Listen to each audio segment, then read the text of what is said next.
Adik-adik remaja 1 Jemaat GPM Bethel yang diberkati Tuhan. Selamat hari Minggu, Shalom. Apa kabar? Kakak pengasuh percaya adik-adik semua ada dalam penyertaan Tuhan Yesus. Nah, adik-adik yang Tuhan Yesus kasihi, di saat ini kita akan membaca kitab.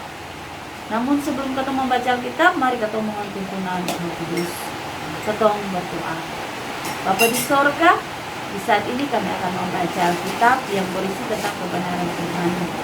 Urapilah kami dengan Roh-Mu yang kudus, agar firman Tuhan yang sebentar nanti kami baca, kami mengerti, kami memahami, serta kami dapat memperlakukannya itu dalam kehidupan kami dari hari lepas hari.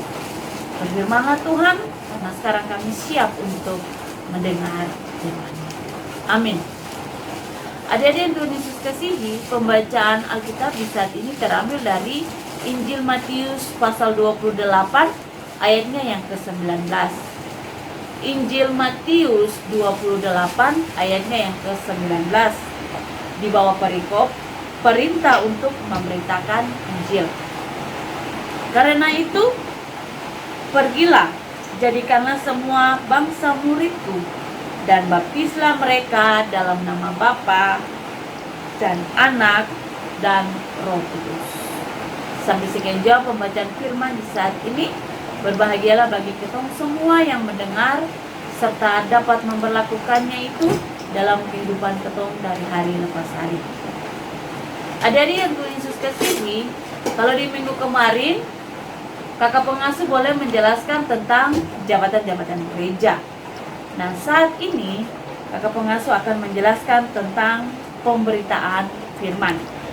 Nah, untuk adik-adik ketahui bahwa pelayanan firman itu dia berbeda dengan pemberitaan firman. Nah, kalau pelayanan firman atau liturgi firman, yaitu umat berdiam di hadirat Tuhan. Nah, kegiatan utama di sini adalah komunikasi Allah berbicara melalui Alkitab dan umat menanggapi. Sedangkan pemberitaan firman yaitu perintah untuk memberitakan Injil atau yang sering disebut dengan amanat agung Yesus Kristus yang diberikan kepada setiap orang percaya. Nah, jadi itu perbedaan antara pelayanan firman dan pemberitaan firman. Adik-adik yang Tuhan Yesus kasihi, tugas ini merupakan tugas hakiki gereja atau tugas mendasar bagi gereja sebagai persekutuan orang-orang percaya. Nah, adik-adik yang Tuhan Yesus kasihi, tugas itu adalah tugas kenabian, keimaman, kerasulan, untuk jadi ada 6 bagian. Yang pertama yaitu memanggil ke dalam pertobatan. Nah, memanggil dalam pertobatan ini artinya ketika pemberitaan firman dilakukan, mereka yang mendengarkan akan sadar dan bertobat dari kesalahan mereka. Nah, yang kedua, menyatakan kesalahan. Nah, kalau menyatakan kesalahan ini, itu artinya firman Tuhan itu memberitahukan kepada kita kesalahan-kesalahan kita. Nah, yang ketiga, adik-adik, memperbaiki kelakuan. Jadi, setelah kesalahan kita diberitahukan atau dinyatakan, firman Tuhan menurunkan kita untuk memperbaiki kelakuan kita. Nah, dan yang keempat yaitu memberi hikmat. Nah, memberi hikmat ini yaitu firman Tuhan yang diberitakan menuntun kita untuk memahami hikmat Tuhan dan menggunakannya dalam kehidupan kita. Yang kelima, mendidik dalam kebenaran. Firman Tuhan mendidik kita dalam hal yang benar. Nah, yang terakhir yaitu firman Tuhan menuntun kepada keselamatan oleh iman kepada Yesus Kristus, sehingga setiap manusia kepunyaan Allah dilengkapi untuk melakukan yang baik. Nah, Kita masuk adik-adik pada cara-cara pemberitaan firman. Nah, cara-cara pemberitaan firman ini ada dua, yaitu secara vertikal dan horizontal. Nah, vertikal ini yaitu hubungan manusia dengan Allah yang berkaitan dengan pertobatan dan pembaharuan. Nah, sedangkan horizontal yaitu hubungan manusia dengan manusia yang menyangkut keadilan, kebebasan, kebenaran, dan kesejahteraan.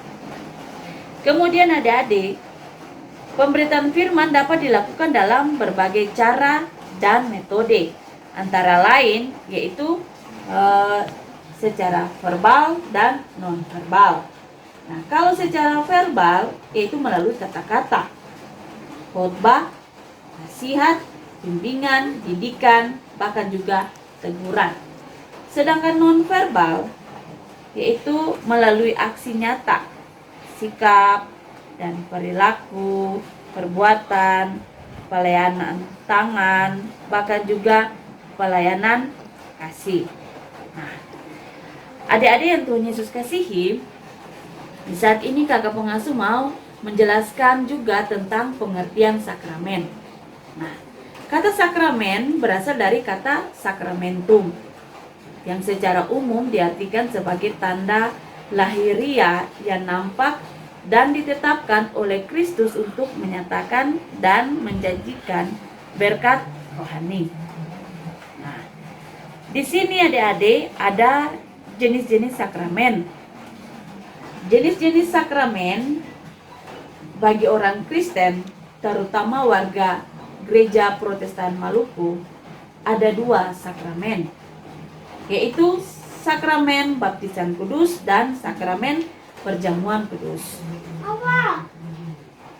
Sakramen baptisan kudus yaitu tanda dan meterai dari kasih Allah yang menyelamatkan dan yang memungkinkan manusia mengambil bagian dalam karya penyelamatan Allah. Nah, akta baptisan yang dilakukan bagi anggota jemaat dibaptis dalam nama Bapa, Anak, dan Roh Kudus. Artinya adik-adik dibawa masuk ke dalam persekutuan dengan Bapa, Anak, dan Roh Kudus. Sedangkan sakramen perjamuan kudus yaitu tanda dan meterai dari kasih Allah yang membuktikan kasih Allah dalam Yesus Kristus kepada manusia dan dunia. Perjamuan kudus mempunyai makna sebagai persekutuan dengan Tuhan dalam kematian dan kebangkitannya yang ditunjukkan dalam roti sebagai lambang tubuh Kristus dan anggur sebagai lambang darah Kristus.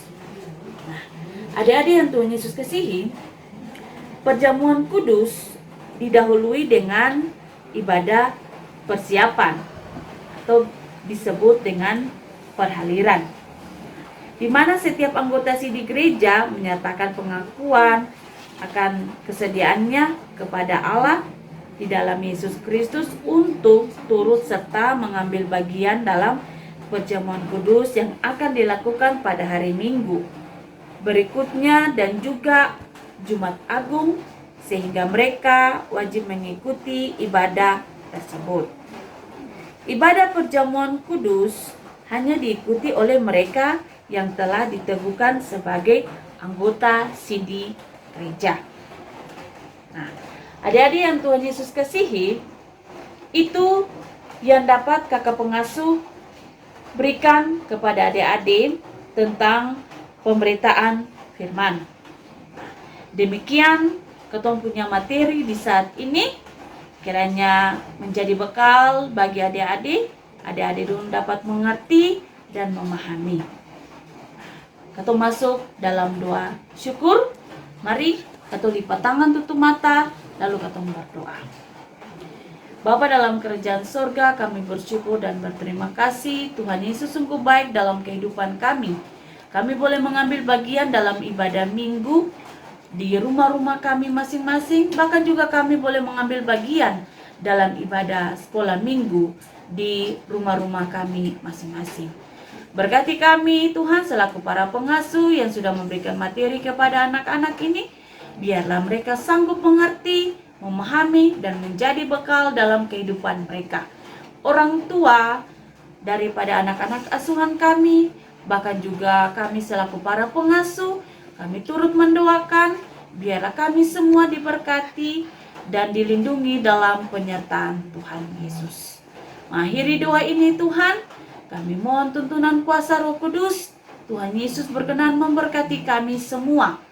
Biarlah di minggu depan kami dapat memberikan materi bagi anak-anak asuhan kami, dan mereka juga dapat menerima materi dengan kesungguhan hati mereka. Di dalam nama Tuhan Yesus, kami berdoa dan mengucap syukur kepada Allah Bapa di dalam kerajaan sorga. Amin. Sampai ketemu adik-adik. Tuhan Yesus memberkati ketemu semua. Shalom.